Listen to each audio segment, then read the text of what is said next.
A cunning alien lord's joke backfires when a human diplomat and his daughter rewrite the rules of power with courage and unity. Welcome to the world of science fiction. Don't forget to like and subscribe so you don't miss new stories. Enjoy the listening. The Grand Hall of Nexus Station glowed with a soft, artificial light, mimicking the warm hues of a distant star. The air hummed with the low murmur of diplomats from across the galaxy, their voices blending into a symphony of calculated politeness. Kale Varn stood near the edge of the room, his dark suit a stark contrast to the shimmering robes of alien delegates. As a human cultural liaison, he was trained to observe, to listen, to avoid drawing attention. Nexus Station, orbiting the vibrant gas giant Thalara, was a neutral hub for interstellar talks, a place where words carried weight and mistakes could ripple across systems. Kale had seen treaties forged and broken here, and he knew better than to trust the polished smiles around him. Lord Varnes, leader of the Solari Dominion, stood at the center of the hall, his emerald scales glinting under the chandeliers. His voice, smooth and commanding, cut through the chatter. "To seal our goodwill," he announced, raising a crystal goblet, "I offer a gesture of unity. My daughter, Lyrian, shall be a ceremonial bride to the human delegation, a jest, of course, unless one among you dares to accept." Laughter rippled through the crowd, light but strained. The Solari were known for their elaborate rituals, often laced with hidden motives. Varnes's offer was a test, a way to gauge the human's resolve. Kale's pulse quickened. He glanced at the human ambassador, Mara, who stood rigid, her eyes narrowing. The room waited, the silence heavy. Then, from the Solari side, a figure stepped forward. Lyrian, Varnes's daughter, moved with quiet grace. Her silver skin shimmered, and her violet eyes scanned the crowd, calm but piercing. Her gown, woven from threads that caught the light like liquid, flowed behind her. She stopped before the human delegation, her gaze locking onto Kale for a fleeting moment. Something in her expression, defiance, perhaps, stirred him. He stepped forward, ignoring Mara's sharp intake of breath. "If the offer is real," Kale said, his voice steady, "I accept." The hall fell silent. Even the soft hum of the station's drones seemed to pause. Varnes's smile faltered, a crack in his composure. "So be it," he said, his tone clipped. "Let this moment stand as witnessed." No cheers followed, only the faint whir of recording devices capturing the scene. 2 hours later, Lyrian arrived at Kale's quarters. The door slid open, and she stepped inside, her presence filling the small, minimalist space. She wore a simple Solari tunic, her silver hair loose, cascading down her back.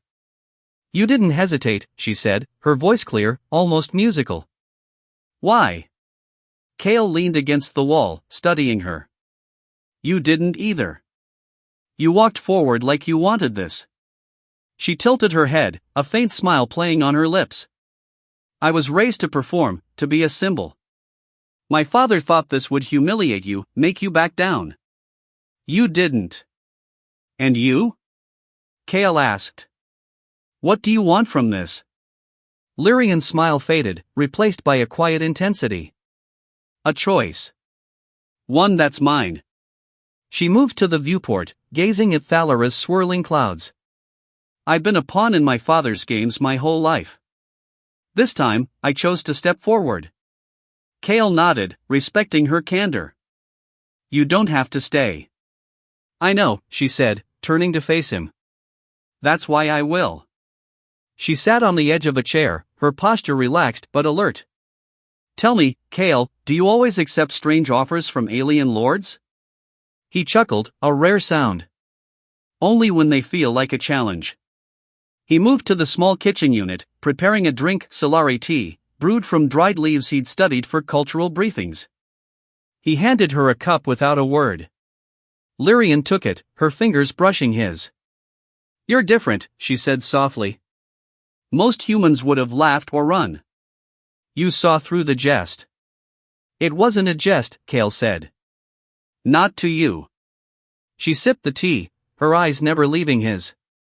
"No. It wasn't." The room grew quiet, the only sound the faint hum of the station. Lyrian set the cup down and stood, moving to the guest room. At the door, she paused, glancing back. "I don't like silence at night. It feels like I'm being watched." Kale adjusted the console, filling the room with soft sounds of Earth's oceans. Lyrian's shoulders relaxed slightly. "Good night, Kale," she said, disappearing behind the door. He sat back, the weight of her words settling over him. This wasn't just a diplomatic game anymore. It was something real, something dangerous. And it had only just begun. The next morning, Kale woke to the soft glow of Nexus Station's artificial dawn. Thalorous storms churned outside, a reminder of the chaos beneath the station's calm. He checked his console, finding a message buried in routine logs, a summons from Varney's, requesting Lyrian's return. The words were polite but cold, demanding she be returned unblemished. Kale's jaw tightened. He deleted the message, knowing it wouldn't be the last. Lyrian emerged from the guest room, her silver skin catching the light. "You read it," she said, her tone matter-of-fact. "He wants me back." "He can want all he likes," Kale replied. "You're not property." She studied him, her violet eyes unreadable. "You're bold for a human. But he won't stop. He never does." "Then we'll be ready," Kale said, his voice firm. He didn't know what we meant yet, but the word felt right. Lyrian nodded, a spark of trust flickering between them. Whatever came next, they would face it together. The corridors of Nexus Station gleamed with polished metal, reflecting the soft glow of Thalorous storms through towering viewports. Kale walked beside Lyrian, their steps in sync, though neither spoke. The weight of the previous night's decision hung between them, not heavy but alive, like a pulse. Diplomats and aides passed by, their glances lingering too long, their whispers trailing like echoes. Kale felt the scrutiny, but Lyrian seemed to thrive under it, her silver skin catching every light, her posture defiant yet graceful. She wore a human-style jacket over her Solari tunic, a subtle blend of both worlds that drew even more eyes. They entered the human delegation's briefing room, where Ambassador Mara waited, her expression a mix of concern and frustration. "Kale, what were you thinking?" she said, her voice low but sharp. "Accepting Varney's daughter? This wasn't in the plan." Kale stood tall, unshaken. "It was a calculated move. Varney's expected us to back down. I didn't give him the satisfaction." Mara's eyes flicked to Lyrian, who stood silently, her violet gaze steady. "And you, Lady Lyrian? What's your stake in this? Your father's not known for empty gestures." Lyrian's lips curved slightly. "My father thought he could control this moment. He was wrong. I'm here because I chose to be, not because he sent me." Mara leaned back, skeptical. "This could jeopardize our trade talks. Varney's is already pushing for concessions, and now he's got a personal grievance." "Then let him push," Kale said. "We don't bend to games." Mara sighed, rubbing her temples. "You're playing one now, Kale. Just make sure you know the rules." As they left the briefing, Lyrian glanced at Kale. "She doesn't trust me." "She doesn't trust me either," Kale said with a wry smile. "But she'll come around when she sees we're not backing down." They walked to a quiet observation deck, where Thalora's golden cloud swirled below. Lyrian leaned against the railing, her expression softening. "You're not what I expected from a human. Most would have seen my father's offer as a trap and walked away." Kale joined her at the railing, his hands clasped. "I've seen too many traps to fall for them. But you're not a trap. You're a choice." Her eyes met his, searching. "You keep saying that. Why?" "Because I've spent years watching people lose their choices to politics," Kale said. "I won't let that happen to you." Lyrian's fingers tightened on the railing. "My father raised me to be a tool, perfect, obedient, a symbol of Solari power. Every smile, every word, was scripted. When he offered me as a bride, he thought it would shame you and amuse his allies. But I saw a chance to break free." Kale nodded, his respect for her growing.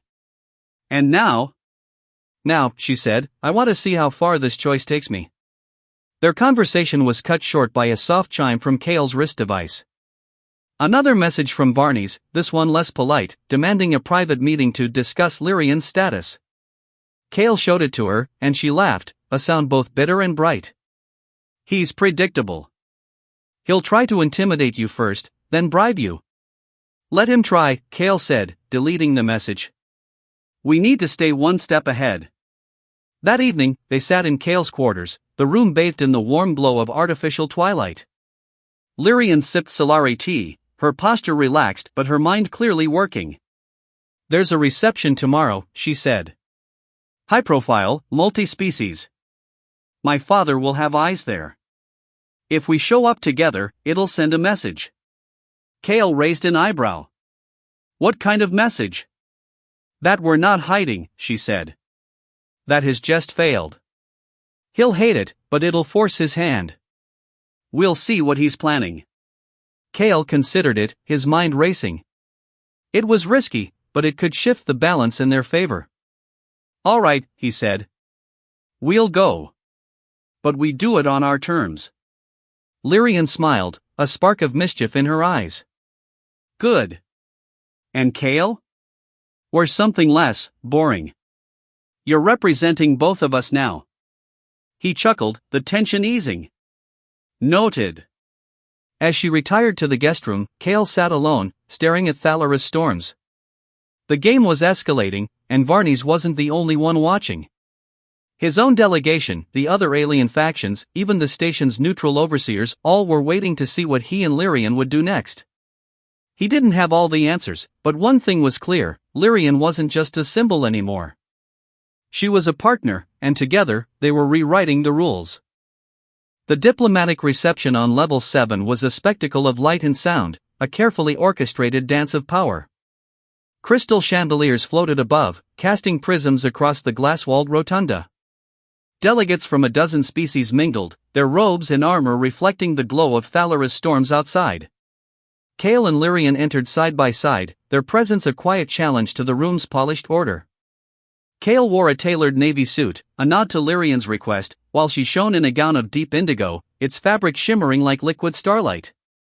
Her silver skin and violet eyes drew every gaze, but her expression was serene, unyielding. Whispers followed them, soft but sharp, like the hum of a blade. Kale felt the weight of scrutiny but kept his focus on Lyrian. She moved with purpose, her hand lightly resting on his arm, a gesture that was neither possessive nor submissive, just present. They're watching, she murmured. Let them, Kale replied, his voice low. We're not here to hide. They approached a cluster of Solari delegates, their scales glinting under the lights. One, a tall figure with amber eyes, inclined his head. Lady Lyrian, your presence is unexpected. Lyrian's smile was sharp. As is my choice to be here, Counselor Tynus. The delegate's gaze flicked to Kale, assessing. And you, human. You tread a dangerous path. Kale met his eyes. I've walked worse. The exchange set the tone. As they moved through the crowd, their unity was a statement, a defiance of Varnes's control. Kale noticed the subtle shifts, delegates pausing mid-sentence, drones adjusting their lenses. Lyrian leaned closer, her voice a whisper. My father's here. Somewhere. He won't approach yet, but he's watching. Kale nodded, scanning the room. He spotted Ambassador Mara near a group of human traders, her expression unreadable. She gave him a slight nod, a grudging acknowledgement of their boldness. The night wore on, filled with small talk and veiled questions. Kale answered with precision, deflecting curiosity about Lyrian while highlighting her presence as a choice, not a transaction. As they paused by a viewport, Lyrian's hand tightened on his arm. Look, she said, nodding toward a shadowed corner. A Solari aide, his scales a dull green, was speaking into a comm device, his eyes fixed on them. One of my fathers, she said. He's reporting back. Kale's jaw tightened. Let's give him something to report. They stepped onto the dance floor, joining a slow, interspecies waltz designed to symbolize unity. Kale wasn't a dancer, but Lyrian guided him with ease, her movements fluid, her touch steady. The room seemed to hold its breath, the music a soft backdrop to their quiet rebellion. You're not bad at this, she said, a teasing lilt in her voice. You're making it easy, Kale replied, his hand steady on her waist. For a moment, the politics faded, and it was just them, moving together, two people choosing to stand as one. The moment shattered when a new message pinged Kale's device. He glanced at it discreetly, a warning from Mara.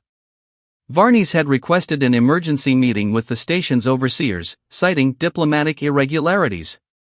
Kale showed Lyrian the message, and her eyes darkened. "He's moving faster than I thought," she said. They left the dance floor, retreating to a quiet alcove. "What's his next move?" Kale asked. "He'll try to isolate us," Lyrian said. "Make you look reckless, me disobedient. He'll push for sanctions or a formal recall." Kale's mind raced. "We need allies. The other delegations, some must see through his games." Lyrian nodded. "The Krenari delegation owes the humans a favor. And the Vothans dislike my father's tactics. We can start there." They spent the rest of the night working the room, subtle but deliberate. Kale spoke of human resilience, of partnerships built on trust, while Lyrian charmed with her wit and quiet strength. By the time they returned to Kale's quarters, the air felt heavier, charged with possibility. Lyrian shed her gown's outer layer, revealing a simpler tunic beneath. "We did well," she said, sitting on the divan. "But it's not enough." Kale sat beside her, loosening his tie. "It's a start. We've got their attention." She looked at him, her violet eyes soft but intense. "You didn't have to do this. You could have sent me back." Kale met her gaze. "And let Varnies win? Not a chance." Lyrian laughed, a sound that warmed the room. "You're stubborn. I like that." She leaned closer, her shoulder brushing his. "What's next, Kale?" He took her hand, the gesture natural now. "We keep choosing. Together." The air in Kale's quarters was cooler than usual, the station's systems adjusting to conserve energy as Nexus prepared for a high-security summit. Kale stood by the viewport, watching Thalara's storms churn in slow, golden spirals. Lyrian sat cross-legged on the floor, her silver hair catching the dim light as she studied a data tablet. The past days had been a whirlwind of meetings, subtle alliances, and Varnies' escalating demands. His latest message, delivered through a neutral overseer, was a thinly veiled threat: return Lyrian or face diplomatic repercussions. "He's desperate," Lyrian said, setting the tablet aside. "He didn't expect us to fight back." Kale turned, his expression grim. "He's not just fighting for you. He's fighting for control. If he loses you, he loses face." Lyrian stood, her movements graceful but tense. "I've been his symbol for too long. Every banquet, every negotiation, I was a prop, a reminder of his power. When I chose you, I broke that." Kale crossed the room, stopping just short of her. "You broke more than that. You showed everyone he's not untouchable." Her violet eyes softened, but there was a fire beneath. "You gave me that chance, Kale. I won't forget it." Their quiet moment was interrupted by a chime at the door. A Krenari delegate, Tila, stood outside, her feathered crest twitching nervously. "Varnies is moving," she said, her voice low. "He's spreading rumors, says you've coerced Lyrian, that you're destabilizing the talks." Kale's jaw tightened. "He's trying to isolate us." Tila nodded. "Some believe him. But the Vothans are skeptical. They've seen his tactics before. If you can prove Lyrian's here by choice, you'll have their support." After Tila left, Lyrian paced, her mind racing. "We need something public, undeniable. A statement he can't twist." Kale thought for a moment, then smiled. "The summit tomorrow. It's broadcast across the sector. We go, we speak, we show them who you are." Lyrian hesitated, then nodded. "It's risky. He'll be there." "Good," Kale said. "Let him see you." The summit was a grand affair, held in Nexus's central chamber, a dome of transparent alloy overlooking Thalara's storms. Delegates filled the tiered seats, their voices a low hum. Kale and Lyrian entered together, her hand on his arm, their presence a quiet rebellion. Varnies sat at the Solari table, his emerald scales gleaming, his eyes fixed on them. Kale felt the weight of his stare but kept his focus on Lyrian. When the floor opened for statements, Kale stood, his voice clear. Humans value choice above all. Lyrian chose to stand with us, not as a symbol but as a partner. We honor that choice, and we ask you to do the same. Lyrian stepped forward, her voice steady. My father offered me as a jest, thinking it would shame the humans. Instead, it gave me freedom. I am no one's property. I choose my path, and I choose to stand here. The room erupted in murmurs. Varney's face remained impassive, but his scales darkened, a sign of anger. The Volden delegate, a towering figure with crystalline eyes, stood. We recognize Lyrian's choice. The Solari cannot claim what is freely given. Varney's rose, his voice smooth but cold. This is a misunderstanding. My daughter is young, swayed by human promises. I ask for her return to maintain peace. Lyrian's eyes flashed. Peace? You used me to mock an ally. I'm not your tool anymore. The chamber fell silent, the tension palpable.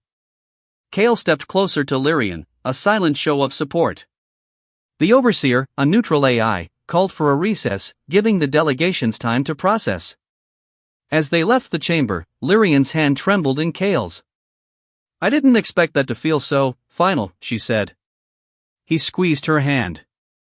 You were incredible. Back in Kale's quarters, the weight of the day settled over them. Lyrian sat on the divan, her gown pooling around her. He won't stop, she said. Not until he thinks he's won. Kale knelt before her, meeting her gaze. Then we keep fighting. Together. She smiled, a mix of fear and hope. You make it sound simple. It's not, he said, taking her hand. But it's worth it. Their eyes locked, and for a moment, the galaxy's politics faded. Lyrian leaned forward, her lips brushing his, a quiet promise. They stayed there, wrapped in each other, two people defying a universe that sought to control them. The central chamber of Nexus Station buzzed with anticipation, the air thick with the scent of artificial flora and the hum of drones. The final day of the summit had arrived, and Varney's demands had grown bolder. He'd rallied several Solari allies, accusing Kale of manipulating Lyrian and threatening trade sanctions against the human delegation. Kale and Lyrian stood at the edge of the chamber, their resolve unshaken. Lyrian's silver skin glowed under the lights, her violet eyes fierce with determination. Kale, in a sharp black suit, stood beside her, his presence a quiet anchor. As the session began, Varney's took the floor, his voice smooth but edged with venom. The human, Kale, has exploited my daughter's naivety. I demand her return to restore order. Kale stepped forward, his voice calm but firm. Lyrian is not a possession. She chose to stay, to forge her own path. If you doubt her, ask her yourself. All eyes turned to Lyrian. She stood tall, her gown a cascade of silver and blue. I am not naive, she said, her voice ringing clear. My father used me as a pawn in his games. I chose Kale because he saw me as a person, not a prize. I choose freedom, and I choose to stand with those who respect it. The chamber erupted in murmurs. The Volden delegates stood, their crystalline eyes gleaming. We support Lyrian's choice. The Solari cannot dictate her fate. Other delegations nodded, their support growing. Varney's scales darkened, his composure slipping. This is an outrage, he hissed. You defy tradition. Tradition? Lyrian countered. You mocked an ally and expected compliance. I'm done being your symbol. Kale saw his chance. He activated his data tablet, projecting a series of messages, Varney's own communications, intercepted by a sympathetic Chronariade, revealing his plan to use Lyrian's return to secure trade advantages. The chamber gasped as the evidence spread across their screens. Varney's allies faltered, their support crumbling. The overseer's voice cut through the chaos. The evidence is clear. Lord Varney's actions violate diplomatic trust. Lyrian's choice is upheld. Varney stood frozen, his eyes locked on Lyrian. For a moment, Kale thought he might lash out, but he turned and left the chamber, his delegation trailing behind. The summit continued, but the air had shifted. Lyrian was free. Back in Kale's quarters, the tension melted away. Lyrian stood by the viewport, Thalara's storms a golden backdrop. "I didn't think we'd win," she admitted, her voice soft. Kale joined her, his hand brushing hers. "We didn't just win. We changed the game." She turned, her eyes searching his. "What happens now?" He smiled, a rare warmth in his expression. "We keep choosing. Together." Lyrian leaned into him, her head resting against his shoulder. The station hummed around them, a world of politics and power, but in that moment, it was just them, two people who had defied a galaxy to find each other. The future was uncertain, but it was theirs to shape, a new dawn born from courage and choice.